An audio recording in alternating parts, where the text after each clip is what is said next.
오늘은 특별히 올 한 해를 처음 시작하는 첫 주일입니다. 지난 한 주간 은혜 가운데 잘 보내셨습니까? 지난 한 주간 우리 교회는 신년 특별 새벽 예배를 통해서 하나님께서 모세를 부르셔서 그 모세에게 소명을 주시는 말씀을 살펴보았습니다.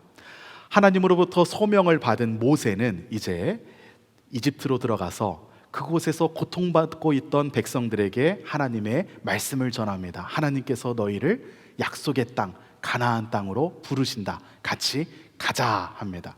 이 소식을 들었을 때 이스라엘 백성들이 따라 나섭니다. 그런데 처음부터 하나님에 대해서 큰 신뢰를 가지고 있거나 이 모세에게 큰 신뢰를 가지고 있어서 믿고 따라 나선 것은 아니었습니다.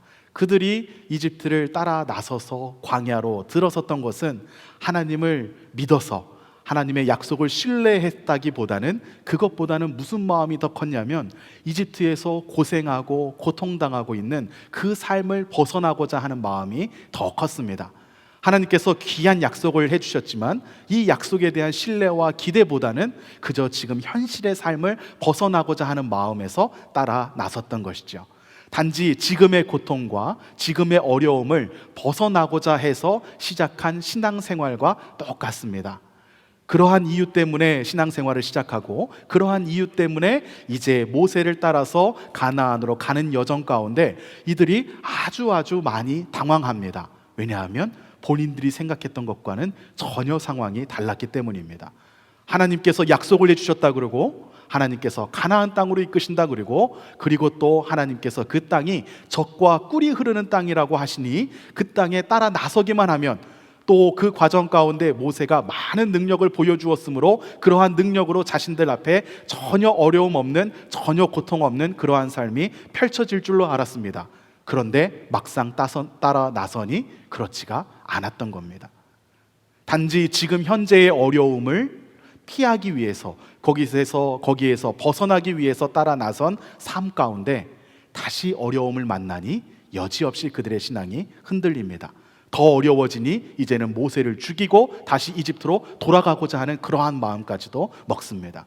그래서 우리가 일단은 모세를 따라 나선 것이 중요하지만 그것보다도 더 중요한 것은 무엇이냐면 따라 나서는 가운데 그냥 이것을 우리가 지금 겪고 있는 어려움 가운데 힘듦 가운데 이런 것들을 피하기 위해서 여기서 벗어나기 위해서 따라 나서는 것이 아니라 하나님의 약속에 대한 온전한 이해, 하나님께서 그 땅 가운데서 우리에게 어떠한 복을 주시는가, 하나님은 왜 지금 이 자리가 아니라 그 자리로 우리를 옮기려고 하시는가, 그 하나님의 약속과 하나님의 이러한 언약에 대한 분명한 이해가 없이 따라 나서서는 우리의 신앙도 이 구약 성경의 이스라엘 백성들처럼 계속해서 흔들릴 수밖에 없습니다.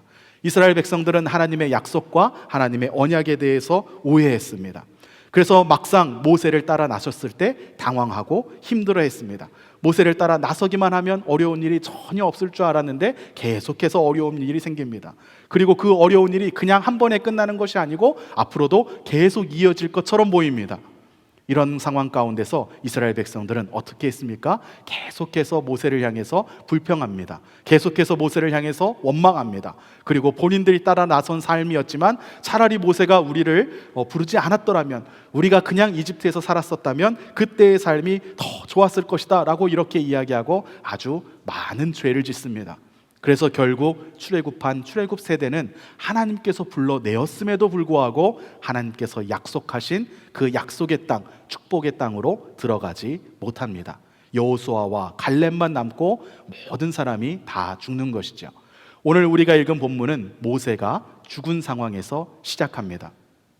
이제 남은 세대는 출애굽할 때 있었던 그 출애굽 세대가 아니라 그것을 경험하지 않았던 광야에서 태어난 광야 세대입니다. 하나님께서는 이제 광야 세대만 남은 이 상황 가운데 이들에게 말씀을 주시면서 너희들에게 하나님께서 약속하신 그 땅으로 들어가라 라고 말씀하십니다. 그런데 하나님께서 이전의 세대가 하나님의 약속을, 하나님의 언약을 오해했기 때문에 하나님에 대해서 계속해서 불평하고 자신들에게 다가오고 있는 이 어려움을 견디지 못했던 것 때문에 이제 그 준비 과정부터 하나님께서 이 광야 세대는 그러한 실수를 하지 않도록 분명하게 하나님께서 말씀해 주십니다.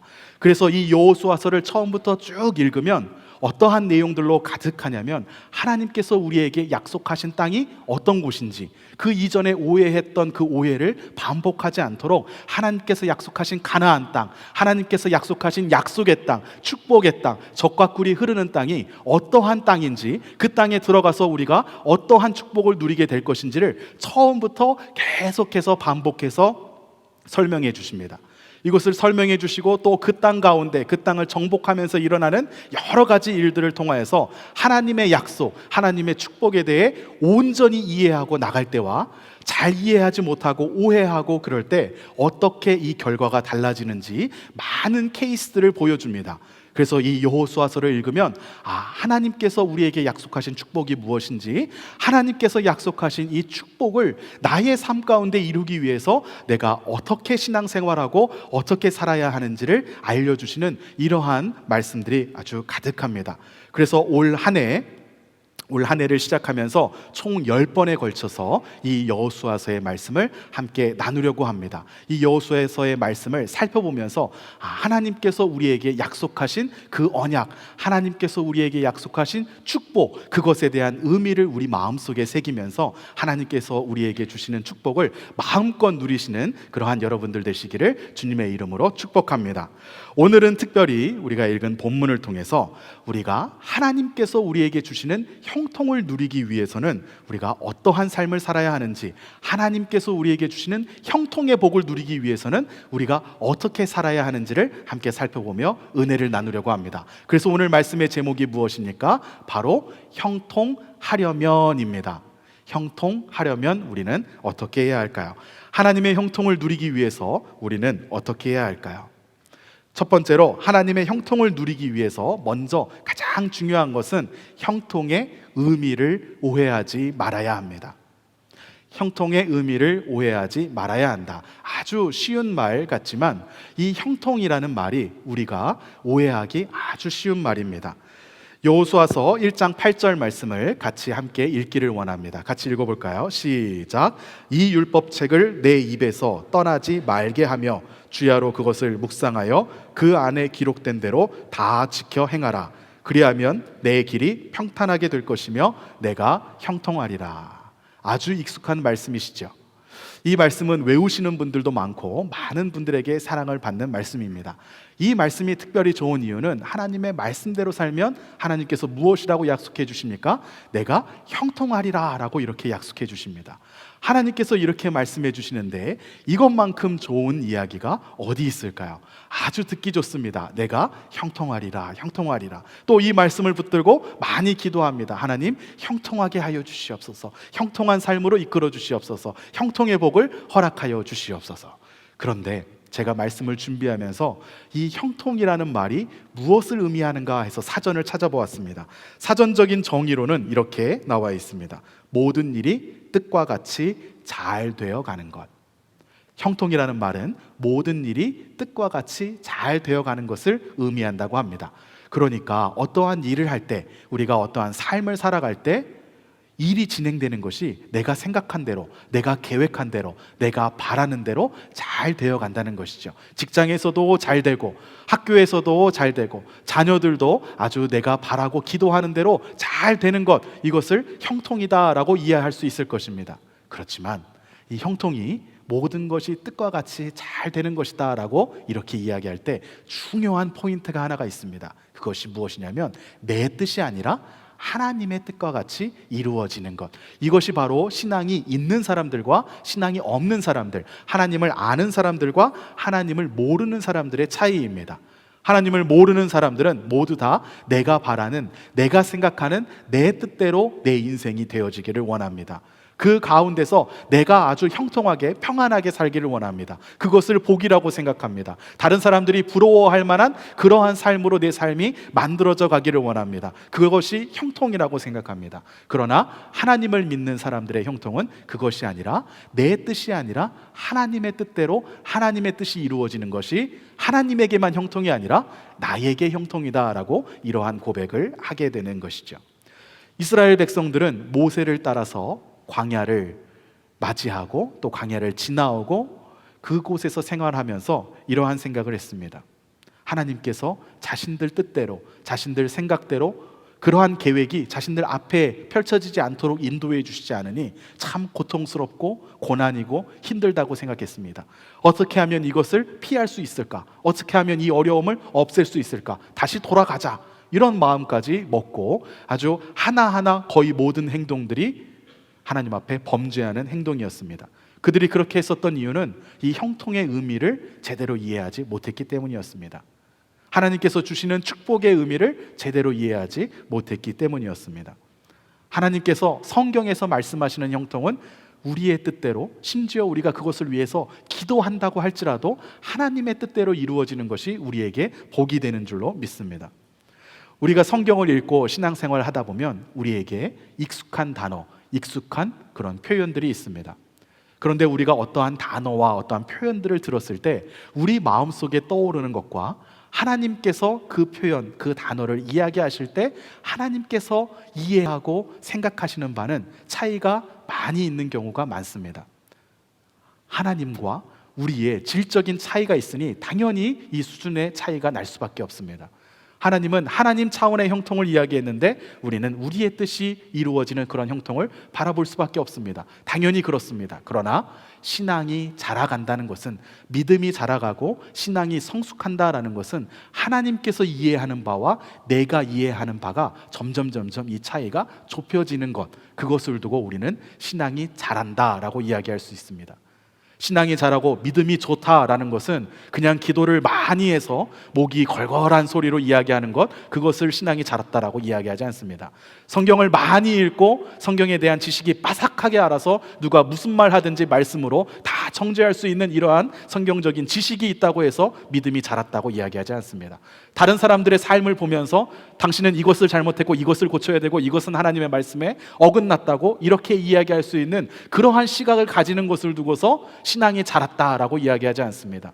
성경적인 개념에서 믿음이 자라고 신앙이 자란다라는 것은 우리가 어떠한 능력을 소유하거나 우리가 어떠한 존재가 되는 것이 아니고 하나님은 어차피 우리를 다 그러한 새로운 존재로 만들어 주셨으니 하나님의 이해와 우리의 이해 차이에 이 차이가 좁혀져 가는 것, 그래서 우리의 마음을 하나님의 조율에, 하나님의 마음에 맞게 조율해 가면서 하나님의 마음과 합하게 하는 것, 이것을 두고 우리는 신앙이 자란다, 신앙이 성숙했다라고 말할 수 있을 것입니다. 그래서 성경에서 말하는 형통은 우리가 들을 때는 우리의 삶이 참 평안하게, 평탄하게 이루어지는 것, 그러한 것을 우리의 마음속에 떠올릴 수 있지만 하나님께서 형통을 이야기하실 때는 전혀 그렇게 말씀하시지 않으신다는 것이죠. 그래서 성경에 형통이라는 단어가 꽤 많이 나옵니다. 그리고 성경에 하나님께서 형통한 삶을 살았다, 형통한 자다라고 이야기하는 사람들도 꽤 많이 나옵니다.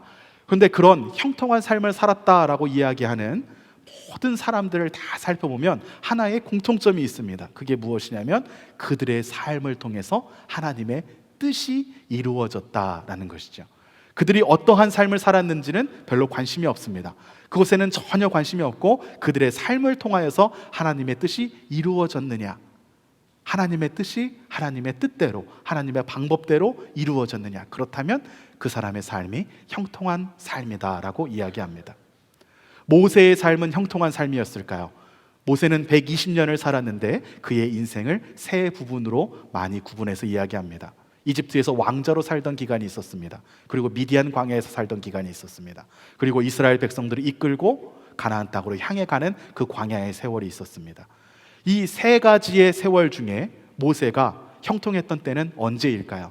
세상적인 관점에서 본다면 이집트의 왕자로 살던 때가 가장 형통했던 시기입니다. 아무런 걱정도 없고 자기가 원하는 것은 다 할 수 있는 힘도 가지고 누리고 살았습니다. 그런데 하나님의 차원에서 볼 때는 그때가 아니라 모세의 인생 가운데 가장 힘들었던 때, 이스라엘 백성들을 이끌고 온갖 수많은 비난과 불평을 들으며 하나님 앞에 엎드려져야 했던 그 사람들이 볼 때는 고생길이고 고난길이라고 했던 그 시간이 모세에게는 가장 형통한 삶이었습니다. 그리고 모세가 그 시간을 살아낸 이후에 하나님께서는 모세가 모든 사역을 마치셨을 때 데리고 가시는 것을 볼 수 있습니다. 성경에서 이야기하는 또 형통한 사람, 대표적인 형통한 사람을 떠올리면 바로 요셉이 있습니다. 요셉에 대해서는 성경에서 세 번이나 요셉이 형통한 자였다, 형통한 삶을 살았다라고 이야기합니다. 요셉이 과연 형통한 삶을 살았을까요? 요셉의 삶을 돌이켜서 본다 그러면 처음부터 아주 어려운 삶을 살았습니다. 형제들에게는 미움을 받았고, 미움받다가 버림받고 또 다른 곳에 팔려가기까지 합니다. 아주 비참한 인생입니다. 이러한 삶을 살아본 사람이 있을까요? 아마 많지 않을 것입니다. 근데 요셉은 이러한 삶을 자신의 몸으로 다 겪어내야 했습니다. 그런데 성경에서는 요셉의 삶을 형통한 삶이라고 이야기합니다. 그리고 요셉은 팔려간 이집트에서 하나님의 말씀대로 살기 위해서, 하나님의 말씀대로 거룩하게 살기 위해서 보디발의 아내의 유혹을 뿌리칩니다. 잘한 결정이었습니다. 잘한 것이었습니다. 그런데 하나님께서 그 결정, 믿음의 결정을 한 것 때문에 바로 복을 내려주시지 않습니다. 어떻게 됩니까? 감옥으로 끌려갑니다. 하나님의 말씀대로 살기 위해서 믿음의 선택을 했는데 그것을 하나님께서 위로해 주시거나 축복해 주시기는커녕 지금 당장은 감옥으로 끌려가는 삶입니다. 요셉의 마음이 얼마나 비참하고 힘들었을까요? 또 감옥에 있을 때는 무슨 일이 있었습니까? 옆에 있는 사람의 꿈을 해몽해 주고 그 사람이 요셉에게 도움을 받을 때는 지금 당장이라도 감옥 밖으로 나가서 요셉의 억울함을 신원하여 주고 요셉을 감옥에서 풀려나게 해줄 것처럼 하다가 나가고 나서는 아예 요셉을 다 잊어버립니다. 요셉이 얼마나 큰 배신감을 느꼈을까요? 얼마나 서러웠을까요? 자신의 인생은 감옥에서 그냥 마무리하게 될 것처럼 이러한 절망감에 빠졌을 것입니다. 그렇지만 성경은 그러한 요셉의 삶을 무엇이라고 이야기합니까? 형통한 삶이다라고 이야기합니다. 모든 인생을 다 살고 났을 때만 형통한 삶이라고 이야기하는 것이 아닙니다. 성경에서 요셉이 3번이나 형통한 사람이라고 이야기할 때는 그의 인생의 중간중간 계속해서 그가 형통한 삶을 살고 있다라고 이야기하시는 것이었습니다. 형제들에게 버림을 받고 팔려갈 때도 그는 형통했습니다. 하나님의 말씀을 지키기 위해서 어려운 일을 당하고 감옥에 갇혀 있을 때도 그는 형통했습니다. 그리고 나중에 하나님께서 그의 삶을 통하여 이스라엘 백성들을 구원하실 때에도 그때도 그는 형통한 삶을 살았습니다. 왜냐하면 그의 삶을 통하여서 하나님의 뜻이 이루어져 가고 있었기 때문입니다. 하나님께서 이스라엘 백성들에게 약속하신 가나안 땅은 어떤 땅이었습니까? 하나님의 뜻이 이루어지는 땅이었습니다. 하나님의 계획을 이루실 땅이었습니다. 그렇기 때문에 가나안 땅은 형통한 땅이 되는 것이죠. 그렇기 때문에 가나안 땅은 복된 곳이 되는 것입니다. 단지 이스라엘 백성들이 이집트에서 고통받다가 고통이 없는 땅으로 가기 때문에 그곳이 복된 땅이 되는 것이 아니었습니다. 이제 광야를 막 벗어나고 요단강만 건너면 좋은 땅에 머무를 것이기 때문에 그 땅이 복된 땅이 되는 것이 아니었습니다. 지금까지는 자기가 땅을 아무것도 소유하지 못하고 있다가 그러한 서러운 삶을 살다가 이제 내 땅을 가지게 된다고 해서 그래서 그 땅이 복된 땅이 되는 것이 아니었습니다. 그 땅 가운데 하나님의 뜻이 이루어지는 곳이기 때문에 그 땅이 복된 땅이었고, 그 땅 가운데 사는 우리들의 삶을 통하여서 하나님의 뜻을 이룰 것이기 때문에 그 땅에 사는 나의 삶이 복된 삶이 되는 것이었습니다. 그래서 가나안 땅이 복된 곳이었고, 가나안 땅이 축복의 땅이었고, 가나안 땅으로 하나님께서 이끌어 가시는 것이었습니다. 그런데 이스라엘 백성들은 이것을 오해했습니다.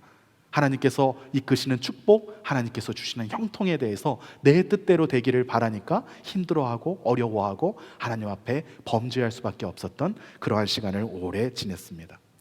성경에서는 가나안 땅을 두고 젖과 꿀이 흐르는 땅이라는 표현을 많이 씁니다.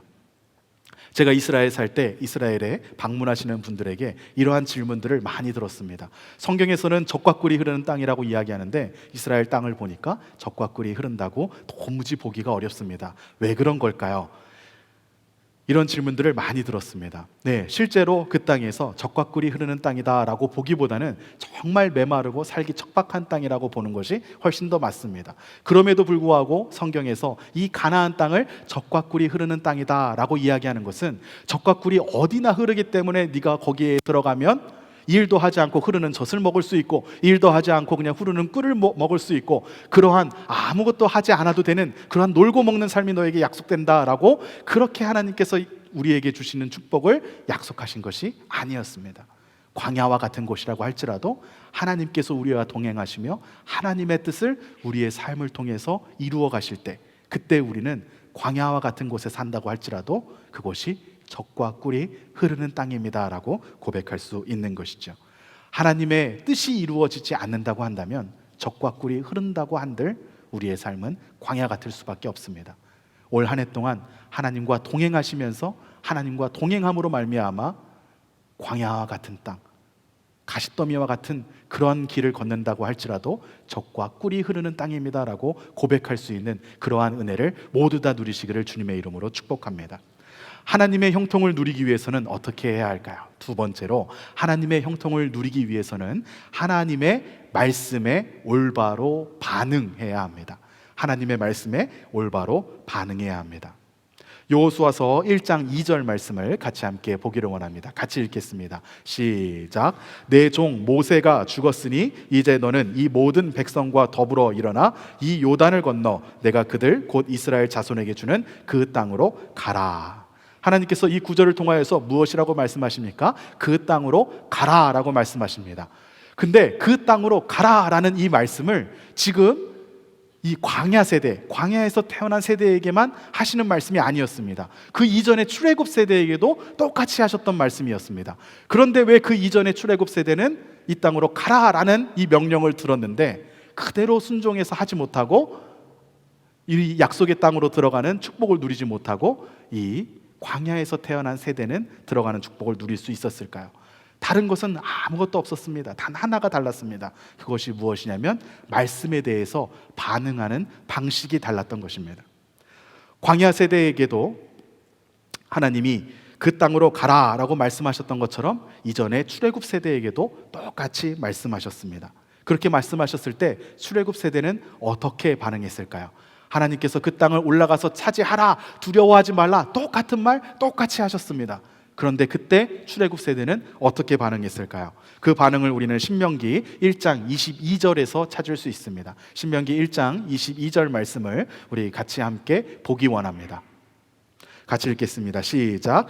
너희가 다 내 앞으로 나와 말하기를 우리가 사람을 우리보다 먼저 보내어 우리를 위하여 그 땅을 정탐하고 어느 길로 올라가야 할 것과 어느 성읍으로 들어가야 할 것을 우리에게 알리게 하자 하기에, 하나님께서 내가 너희와 함께 해주겠다, 그 땅으로 가라, 그 땅을 가서 차지해라, 두려워하지 말아라 라고 똑같이 말씀하셨습니다. 지금 오늘 우리가 읽은 여호수아서 본문에서 두려워하지 말라, 강하고 담대하라 라고 이렇게 말씀하셨던 것처럼 그때 그 세대에게도 똑같이 말씀하셨습니다. 근데 그 세대는 무엇이라고 반응했냐면 잠깐 하나님께서 말씀하셨다고 하더라도 우리가 감정적으로 그렇게 하지 말자, 우리가 이상적으로 하지 말자, 무모하게 하지 말자, 우리가 좀 이성적으로 계획해보고 알아보고 하자라고 잠깐 거기에다가 브레이크를 겁니다.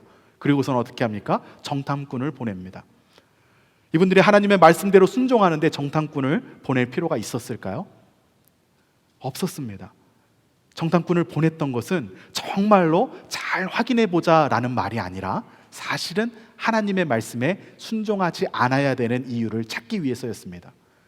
하나님께서는 가라, 내가 너희와 함께 해주겠다, 담대하라, 차지하라 라고 말씀하셨지만 이 말씀에 대해서 순종하지 않을 이유를 찾기 위하여 정탐꾼들을 보냅니다. 그 정탐꾼들이 다 가나안 땅을 돌아보고 와서는 아주 부정적인 보고를 합니다. 그것이 무엇입니까? 그 땅에는 거인과 같은, 거인처럼 어마어마한 체격을 가진 안악자손들이 삽니다. 그렇게 거인처럼 어마어마한 체격을 가진 안악자손들이 있는데 어떻게 우리가 그 땅에 가서 그 땅을 차지할 수 있습니까? 못합니다 라고 이야기합니다. 참 재밌습니다. 왜냐하면 정탐꾼들의 역할은 가서 정보를 모으는 게 역할입니다. 자신들이 모은 정보를 가지고 자신들이 판단해서 된다 안 된다라고 말하는 것은 본인들의 역할이 아니에요. 정보를 갖다가 주면 사령관이 알아서 이 정보 저 정보 다 가지고서 종합적으로 판단해서 된다 안 된다 판단할 수 있을 것입니다. 이때 당시에 이스라엘의 사령관은 누구였습니까? 바로 여호와 하나님이었습니다. 그 정보를 갖고 와서 하나님 앞에 내놓으면 하나님께서 가라라고 하시면 가면 되는 것이었는데, 그들은 이미 결론을 가지고 있었습니다. 우리는 못 갑니다. 우리가 못 합니다 라고 이야기합니다. 그런데 정말 진짜 가슴 아픈 일이 무엇이었는지 아십니까? 이 사람들이, 그곳은 안악자손들, 거인과 같은 안악자손들이 수없이 많이 살고 있어서 우리가 그 땅을 차지하지 못합니다라고 이야기했는데, 이들이 만난 안악자손들, 안악사람들이 몇 명이었을까요? 이 사람들은 몇 명의 안악자손들을 보고 그 땅을 우리가 차지하지 못한다라고 이렇게 이야기했을까요? 성경을 그냥 대충 읽을 때는, 이런 이야기, 스토리 라인만 머릿속에서 생각하며 읽을 때에는 아주 많은 안악자손들을 본 줄로 알았습니다. 저 멀리서 정탐을 하면서 한 도시를 보니까 그 도시의 모든 사람들이 다 안악자손이어서 덩치 큰 사람들이 뭐 100명, 1000명 뭐 이렇게 있어서 도저히 붙어서는 싸울 수 없겠다, 싸워서 이길 수 없겠다, 이런 생각을 한 줄로 알았습니다. 그 정도는 돼야 이렇게 하나님의 명령에 우리가 순종하지 못합니다라고 이야기할 수 있지 않겠습니까? 그런데 그들이 만난 안악자손이 몇 명이었냐면요, 3명이었습니다. 딱 3명의 안악자손을 보고 이 사람들은 결론을 내립니다. 우리는 저기 못 간다. 안악자손들이 훨씬 많았는데 3명만 성경에 나올까요? 그러지 않은 것 같습니다. 왜냐하면 이 3명의 이름이 성경에 다 기록이 되어 있습니다. 특별했다는 것이죠. 민수기 13장 22절 말씀을 같이 보기 원합니다. 같이 읽어볼까요? 시작. 또 네겝으로 올라가서 헤브론에 이르렀으니 헤브론은 애굽 소암보다 7년 전에 세운 곳이라. 그곳에 안악자손 아히만과 세세와 달메가 있었더라. 일반적인 사람들하고 구분되는 특별한 사람들이었습니다. 이 사람들은 기골이 장대하고 거인과 같이 큰 사람들이었습니다. 그러니까 헤브론을 정탐할 때 이 사람들이 거기 있다라는 것이 유명하게 다 알려져 있었기 때문에 이 정탐꾼들도 알 수 있었습니다. 그들의 이름을 아는 것도 별로 어렵지 않은 일이었습니다. 많은 사람들에게 주목을 받고 많은 사람들이 관심을 가지고 있는 그런 특별한 사람들이었기 때문입니다. 그런데 이스라엘 백성들, 이 정탐꾼들은 이 특별한 3명을 보고 우리는 가나안 땅을 차지하지 못합니다라고 자신들이 결론을 내립니다.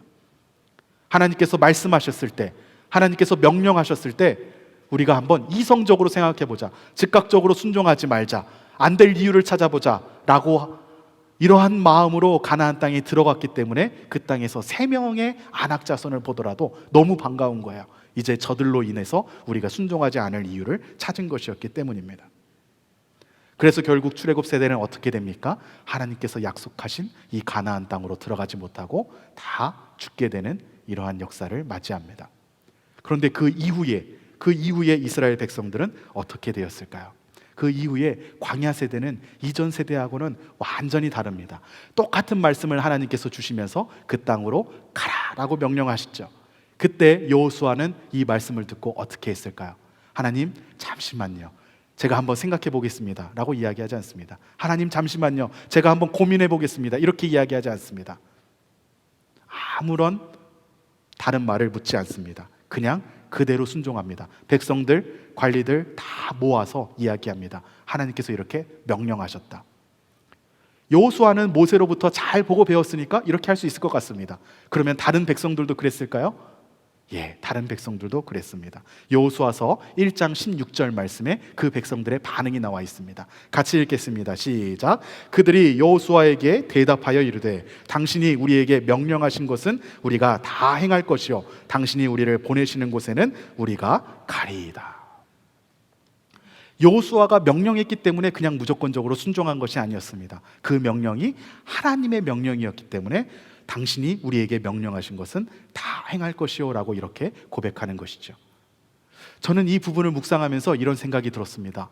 어떻게 부모 세대와 자녀 세대가 이렇게 다를 수가 있을까?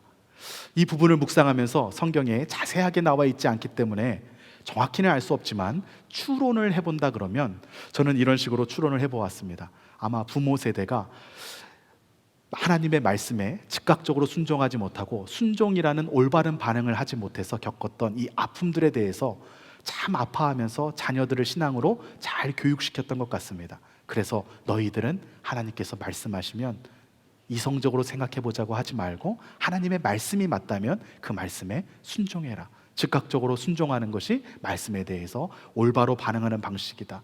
이렇게 신앙 교육을 하지 않았을까 생각해 보았습니다.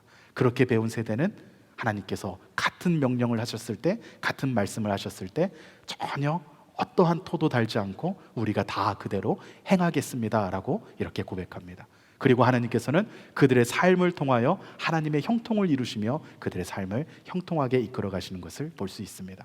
말씀에 순종함으로, 순종이라는 올바른 반응으로 반응하시기를 주님의 이름으로 축복합니다. 사랑하는 우리 플라워마운드 교회 성도 여러분, 올 한 해 동안 우리는 우리의 인생길 앞에 어떠한 일이 놓여져 있을지 다 알지 못합니다. 때로는 힘든 일이 있을 수 있고 때로는 축복과 같은 그러한 일이 있을 수도 있습니다. 그러나 중요한 것은 우리가 어떠한 일을 겪게 되는지가 중요한 것이 아닙니다. 그것이 중요한 것이 아니고 우리의 삶을 통하여, 우리가 겪는 일을 통하여 그것이 기쁜 일이든 슬픈 일이든 힘든 일이든 힘이 나는 일이든 그 일을 통하여서 하나님의 뜻이 이루어지는, 하나님의 형통을 이루시는 그러한 삶을 사시기를 주님의 이름으로 축복합니다. 그러한 삶을 살기로 결단하는 자들에게 하나님께서 여호수아서 1장 9절 말씀을 통해서 아주 힘이 나는 말씀을 해주십니다. 이 말씀을 읽으면서 우리의 마음 가운데 새길 때 찬양팀께서 함께 준비해 주시겠습니다. 우리 1장 9절 말씀 같이 함께 읽겠습니다. 시작. 내가 내게 명령한 것이 아니냐, 강하고 담대하라. 두려워하지 말며 놀라지 말라. 내가 어디로 가든지 내 하나님 여호와가 너와 함께 하느니라 하시니라. 아멘. 우리의 삶 가운데 어떠한 어려움이 있더라도 하나님께서 명령한 것이므로, 하나님께서 이끌어 가시는 하나님의 형통을 이루실 것이므로 우리가 담대한 그러한 삶을 사시기를 축복합니다. 우리가 어떠한 삶을 살게 되든지 어떠한 일을 겪게 되든지 하나님의 부르심에는 실수가 없고 후회가 없고 우리를 그 자리에 두심으로 하나님의 뜻을 이루시기 위한 것인 줄로 믿습니다. 그래서 이 시간 함께 하나님의 부르심이라는 찬양으로 우리의 마음을 하나님 앞에 올려드리기 원합니다.